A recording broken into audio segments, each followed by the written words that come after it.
Mythos Busters, investigating the mystery, monsters, and madness of Arkham Horror, the card game. Welcome. Happy Tuesday. It is Tuesday, right? It is definitely Tuesday. Yep, it's Tuesday. Perfect. I got it right. All right, cool. We can all go home.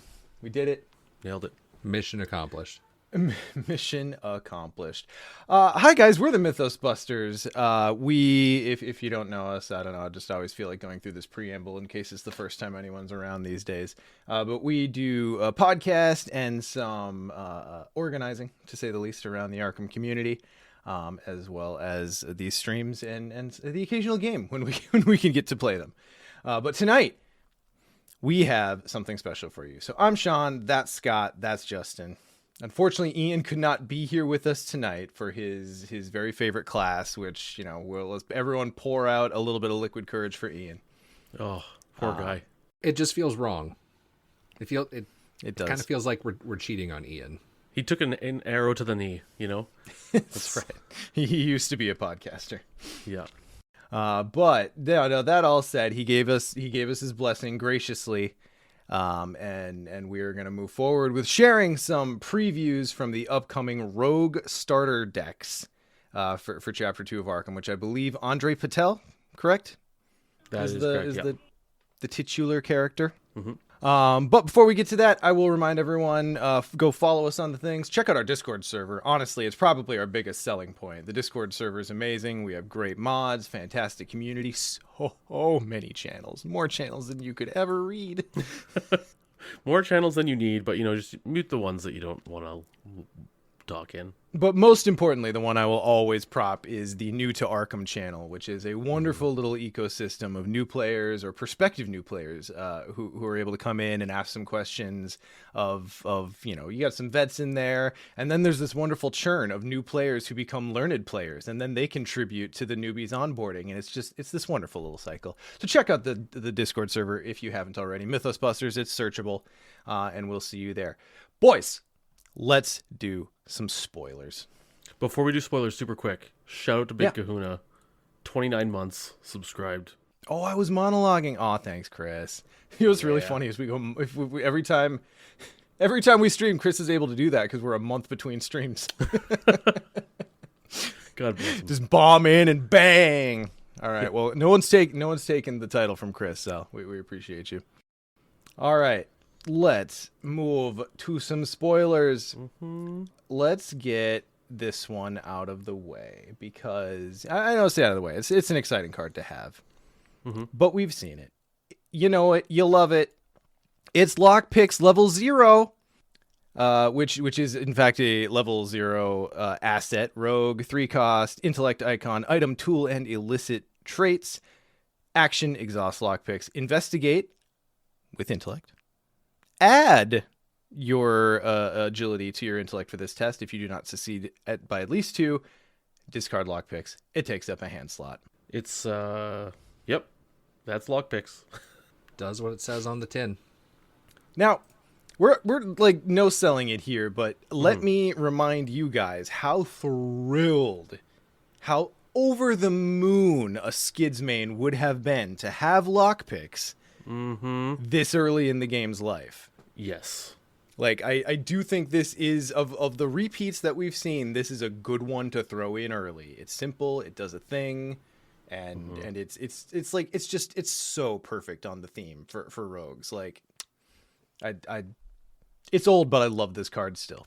Because early Arkham Life, I'm foggier on for timeline and stuff, but it came in as a card with experience in Carcosa first? It was the 1 XP version. Okay. And then which left level 0 rogues languishing. SOL, to say the least. You need to get clues to get experience, turns out. So who knew to buy level up cards? Yeah. And Philion's right. The level 0 it was the came Winnie in starter deck. Winnie starter deck, which is late in the game. We're like years. So after Dream Eaters, was that when the? Is that when it was after Dream Eaters or after Innsmouth? Anyway, you're correct. Yeah. It was late, far later than this if we're counting this as starting point. yeah. Which for many people it will be. Mhm. So, interesting thing, I guess I saw, I kind of assumed that when we got these compound test abilities, right, like your Spectral Razor, or these skill mashers, that we would actually see that reflected in the new syntax, where it would say like maybe investigate intellect plus agility. But I guess the reason they don't is because it still locks it to one skill that you can commit cards to, right? Yeah, that's what I was assuming. That it's not like the circle tests from right the Circle and Done. Yeah, so you're adding your agility, but you can still only throw intellect icons to this test, and level 0. That seems pretty reasonable. Yeah, cool. Glad to see it. Happy. This is a very eat your vegetables type of card. Yes, exactly. No one's excited about it. Yeah, it's no one is excited about it, but you'd miss it if it wasn't there. 100%. That took me a second, said. Scott. I didn't hear eat your vegetables. I thought you said eager vegetables. I'm like, is there new slang I don't know? Even more so than what I don't know. These damn kids, 6, 7. Yeah. It's like, oh man, that's eager vegetables. Yeah. And you know what kids are more eager for than vegetables? What's that, Sean? More vegetables! Scott, read the next card. Oh my goodness, a second helping. So it's lockpicks again. This time it's a level 1 card. 3 cost, intellect icon still, item tool illicit, uses 3 supplies. If there are no supplies on lockpicks, discard it. Then action, exhaust lockpicks, investigate with intellect, add your agility to your intellect for this investigation. If you do not succeed by at least 2, remove 1 supply from lockpicks. Still takes up a hand slot. So, heck yeah. Great. For an XP to like have a couple of failures in your back pocket, 100% great card. Yeah. It really, I don't have much to say because it's just like, I'm glad this is going to exist so early in the card game. And we were kind of having that chat before the show off air, but I was talking about the core set and how there's some cards where it's like, oh, that's a reprint, but it's like, yeah, but it's kind of like a greatest hits, like there's like what was it, fingerprint? No, Thieves Kit being in the core set, and it's like, yeah, we've had that for a couple years, but we're also starting over, right? Like rogues in the core set were, I would say, not great, and at least getting clues as that being a core part of the game, and they've really, I think, thought about that. And so we've got a lot of vegetable cards, we've got some fun cards, and yeah, this is just another vegetable/fun card that I feel like we would really miss if it wasn't here early on in the game again. You gotta have the leafy greens. Yeah. Well, and I'm gonna wait to weigh in, obviously, definitively until we get our hands on it and I get some time to play with it. But it seems so far that at least in the core set and starter deck environment, in like the early days of this new era, there's going to be far less of a specific problem that, as a general problem that manifested in specific ways, of certain investigators/classes just really, really struggling with specific parts of the game. Mm-hmm. Like, and not to a point where it's like, oh, they just have to reach a little harder. It's to the point of like, oh, they just don't have enough options to compare to certain other investigators. Like Agnes was tough out of just the core. If you wanted to play spells, you had to supplement with so much other stuff. Skids. Yeah. Now, I know at the time we also threw Daisy on the bottom of the pile, but like really that's only in like a solo environment. But you're right though. Like Daisy early on, she could do one thing, one trick pony. She got clues, right? Like if she saw 2 mice in the same room, it's like, well, game over. Like it's So, and also like the core set experience too. Like how I experienced the core set as well was playing in Singleton, right? Like it was those starter decks where you had one of each card. God help Even your rougher. soul. These are the horror days. The real Arkham horror was one-ofs in every deck. That was rough. But this and having these starter decks come out so soon, like I think there's a big thing in these LCGs, of which I've played many, that or any card game really, where you need a critical mass of cards in your player options to start actually building decks and having options and feeling like you have a robust game system. And or decks that have like a discernible identity and not just like the best good Yes. stuff you can gather from the scraps. Yeah, exactly. Like not every deck, like there would be multiple rogue decks when we start off and get this starter deck and everything like that. You know what I mean? Within a few months of the game starting. So Okay, all right. We've got the veggies out of the way. mm-hmm. Are you guys ready for some actual new cards? Some dessert, some Let's- filet mignon, perhaps. Well, I mean, Oh, we'll see. we'll see what we rule it. But Justin, would you like to read Quick Exit?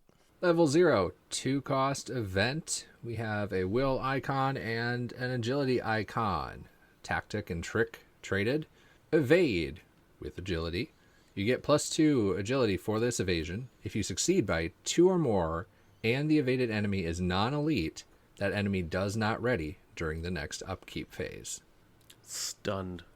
Stunning. Yeah, you want to put that on the short list of things that our hypothetical Arkham 2.0 second edition, full second edition would get. That would be one of them for sure. Mm-hmm. Does not ready.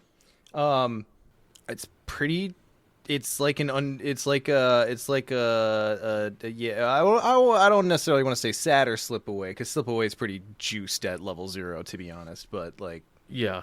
again, all of my opinions on player card level really depend on what the new campaigns bring. So I definitely reserve the right to be bitter pants the fact that it is just kind of like it's slip away that is slightly less exciting. Yeah. I mean, Because again, non-elite, they're protecting those elite enemies really hard. which kind of makes sense, and I guess it also depends on how they are elite enemies going to be even more elite now, right? It's all going to be how these campaigns shape out.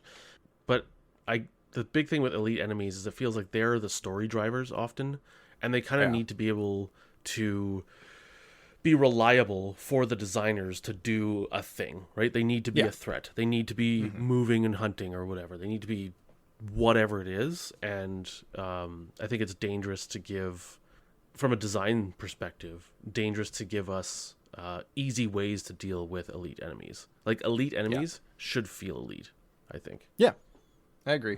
I personally wish, all right, let's put this on the short list too. I wish there was like a middle level. Because, like, elite would be like, you just can't mess with this enemy because it's got a double-sided card and you can't shuffle it into a deck or discard it or, like, do anything weird. Like, it just needs to stick to the board, right? Or you can't move it.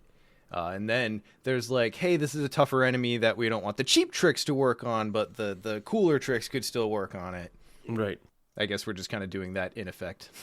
Oh, yeah, icons are also different a heroes. great list to house rule and make. Well, I mean, house rules are pretty great for that sort of thing. Does anyone else look at this and like just because of the angle of Andre on there, it looks like Nick to me, Oh, yeah. right? I think. Yeah. That does look very Nickish. Like I can see him doing the action too, like That is a very Nick action. Yeah. And Nick does own a few fedoras, I know. He's very selective about when he wears them, which, we all appreciate. But And he's had a mustache like that. On and off, or beard, whatever. his mustache game is strong. Yeah. He's also got this really cool, like, he's got, like, this Mr. Fantastic, like, Doctor Strange white streak just on the one side. I'm so jelly, dude. Like, it's so cool. What a beautiful man. But yes, now you're always going to see it this way. Yes, I will.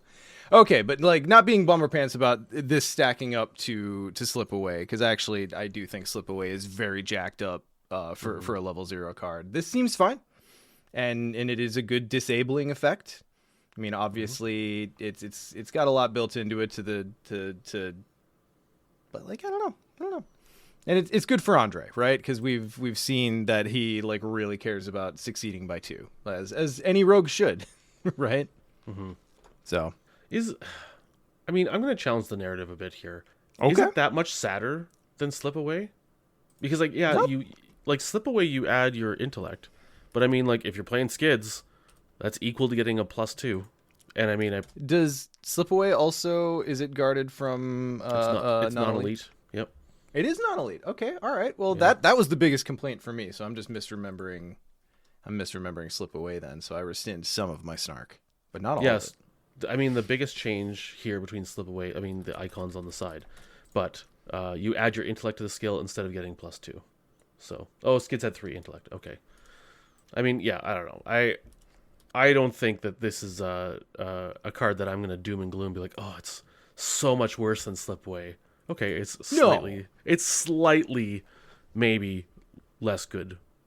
Yeah. And for certain investigators, absolutely, right? Like a Trish Scarborough. Yeah, absolutely. Sure. But hey, we're in a new era, so. Yeah. And the one thing I definitely will give this over Slipaway was the two stats that it's smashing together, so it's intellect and agility. Let's not forget how important an errant will icon in a rogue can be at the right moment. Like it's a good thing to have. Yeah. All right. Well, let's keep talking with the next card. I'll wrap us up here. We've got quick exit level 2. Quick exit.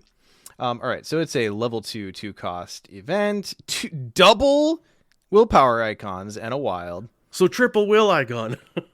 Yeah. Okay, I'd pay 2 XP for that. All right, then tactic, trick, evade, agility. However, add your willpower to your agility for this test. If you succeed and the evaded enemy is not only that enemy does not ready during the next upkeep phase. So this basically is Slipaway. It's a different stat and better icons. Mm-hmm.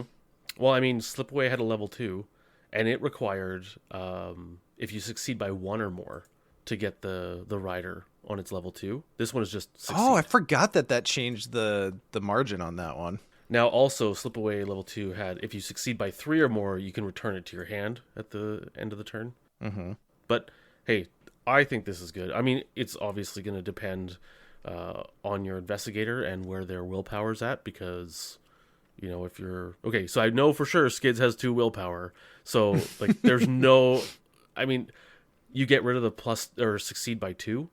Yeah, you just get rid of the... It's a little bit of token insurance. Mm-hmm. But you're probably going to add 2, like, 1 willpower is pretty low, so we don't see that very often. I mean, honestly, the biggest glow up on this card, like the losing the 2 by 2 clause is good, but like the biggest glow up on this card are those icons. Those are some sexy icons. Yeah. Coco 251. Why did it lose a foot? No, the foot became anything you want it to be. Mm-hmm. And also, Coco, I did see your hip shot card review. We will get to that momentarily. We haven't missed it.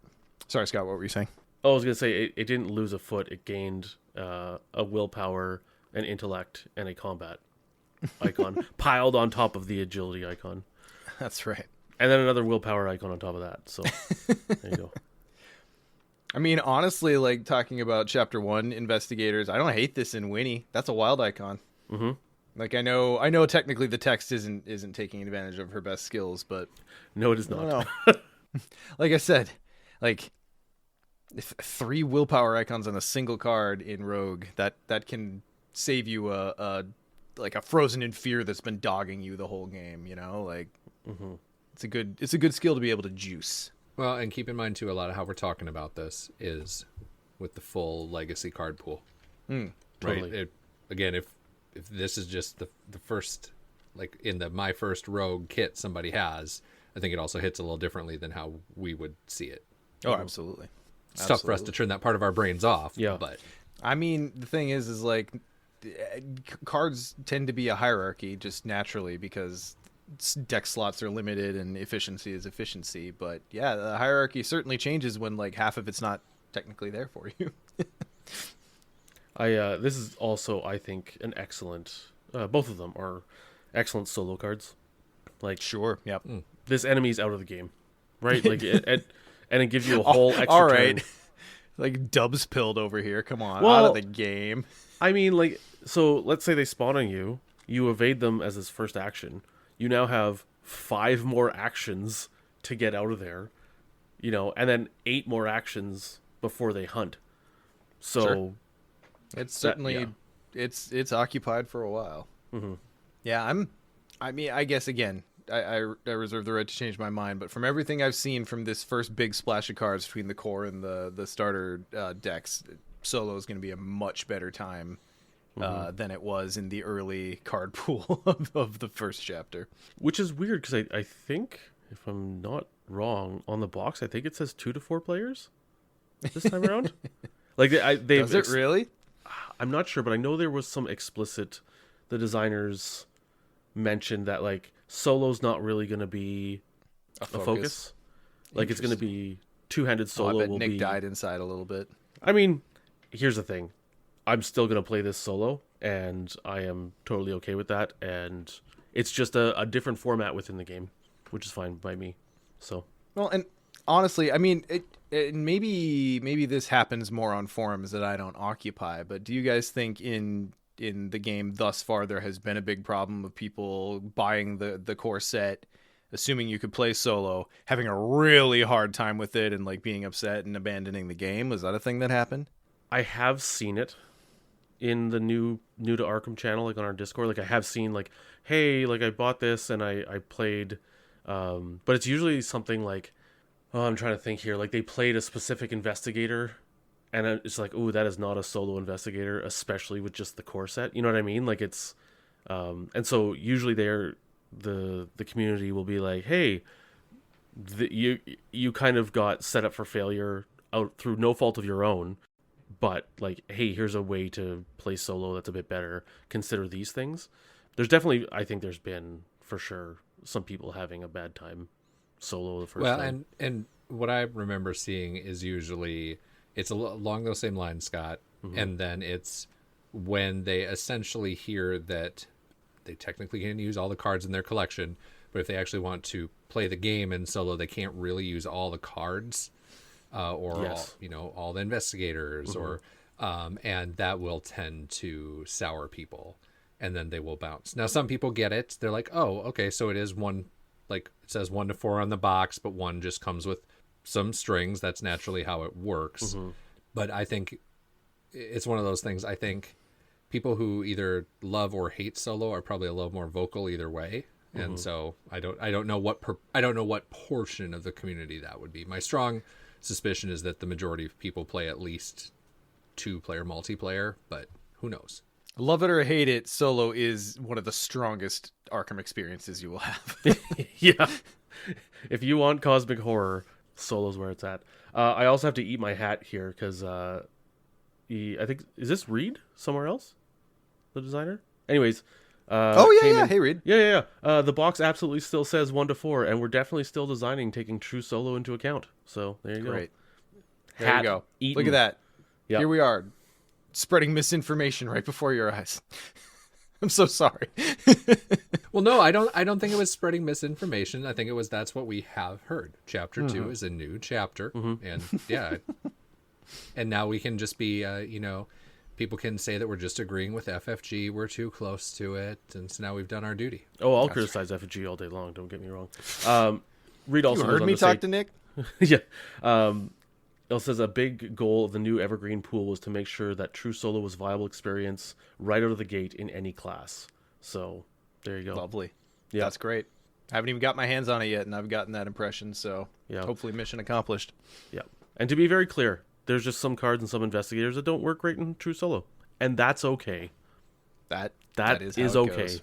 Yeah. Yeah, and again, that doesn't mean they're not designing and balancing for true solo. It just means, again, you're gonna have different experiences, different ways you play the game. Yeah. Oh no.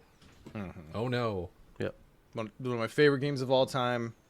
Arkham is fantastic. Sometimes you will have a bad time with it. And some cards are better than others. Oh my god. Yeah. Can you believe that, guys? And the two things are linked quite often. Yes, they are. Figuring out the latter will be done with the former. This experience was not perfect. I must flip the table. Hey, I don't want us to get too far away from it. We do have a card review. Yes. Yeah, okay, so let's wrap this up. So if you spend channel points on this channel, there's a few different things you can look at. But we got a hip shot card review. Devil. I have this in a deck right now. I'll read out Devil just because I feel like it's not obscure, but I mean, so it is a unique 1 cost level 2 asset with an agility icon, ally creature cursed traded. Forced, when your turn begins, move 1 damage from your investigator to Devil. And forced, when Devil is defeated, deal 2 damage to each enemy and investigator at your location. It has 3 health. I'll be fully honest, I haven't used this card. But this is the perfect hip shot. Yeah, exactly, because you don't have a single play with it. Let's go. This actually. Oh yeah, fits- sorry for everyone. For everyone, this is a little bit out of context. This is a card from the Feast of Hemlock Vale, which is not Oh, chapter yeah. 2. So from the a prior expansion. Yeah, this is just a stream gimmick that we have. This is chapter 1 stuff. Seems good. I like the amount of soak for the cost. It nets you a healing, weirdly. I would consider this strongly in solo, funnily enough. I have this currently in a oh shoot, not a Leo deck. Who's the other one? Who's the guy I'm playing right now? Hang on, let me consult my Hank? Arkham cards. Hank? No, it's not Hank. You would think it would be Hank. Well, while you do that, I will just say that I would just play it on the art alone. Oh, Don't even care Tommy? what the rest of it is. No, Tommy's great, and that's like the next deck that I would put this in. But Yorick is the one that I'm currently playing. Oh, I'm Yorick. playing like a Beastmaster Yorick, where Beastmaster the original Yorick. the original point of the deck was to like sled dogs.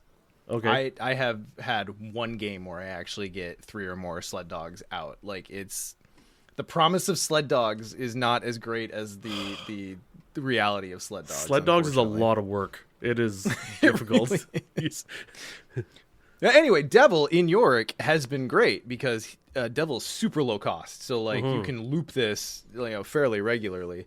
You got a lot of soak already out of the things that Yorick can take. Like I'm also doing guard dogs, and I started with the ravens in there, but I think I've swapped those out. Yeah. Anyway, it's a cool little card because if you, like you said, Scott, just flat, you will net yourself 1 healing because you're taking 2 damage when it goes away. But if you've got anything that can mitigate damage, like bandages, or like I've got worse, or I've had worse, or anything like that, then suddenly you're coming out like way better. I also But- like the fact that it's when it's defeated, so if you get 2 damage on it, you could replace it with another cheap ally, and like with Yorick, you could cycle it through and never actually Diffuse it. have it fit the final line there. So Or like because the hard thing about last word on Devil. The harder thing about it is like timing it right? Like, Yes. because you want it to hit well. So like if the timing is off, you can either like do healing, right? Can he be healed? yeah. Can Devil be healed? Yeah, okay. Yeah, you Yeah. can do healing. You can do mitigation. You can do like you said, where you just swap him out. Like I think he's a cool little ally and flavor home run. Like look at him. Yeah. Look at him standing there menacing. Would actually work really well in our custom scenario we made with the goats and all the killing and the Yeah. Yep. Yeah, our fan made scenario would go really well, or he'd be fantastic. in that. Oh yes, against in the Dream Eaters, the swarms. Oh yeah. Oh yeah. Yeah. Okay, we have another hip shot card review, and if I remember correctly, hip shots are actually supposed to be really quick. Yes. But parallel Lola Hayes. I'm just gonna say I love it. She's fixed, and I enjoy parallel Lola Hayes a lot. I think it's the better Lola to go with, obviously. Like I'm fine with the restriction on how quickly and what you can play down, but like once it's down, man, it's like old Lola, like vanilla Lolas. It's so tough not to be able to use it unless you've planned properly. Like, and while the new replacement, is it Samuel? Who's the ally weakness? Is rough. It's not nearly as rough as Crisis of Identity used to be. Crisis was the reason I didn't play that deck. It was terrible. It wrecked games, and it was absolutely. unfun. You know what I mean? It wasn't like, ooh, that's a tough hit. It's like, this makes me not want to play this game. So, though I will say the best card for Lola was printed recently with what was that Mystic card where you switch the Investigator card?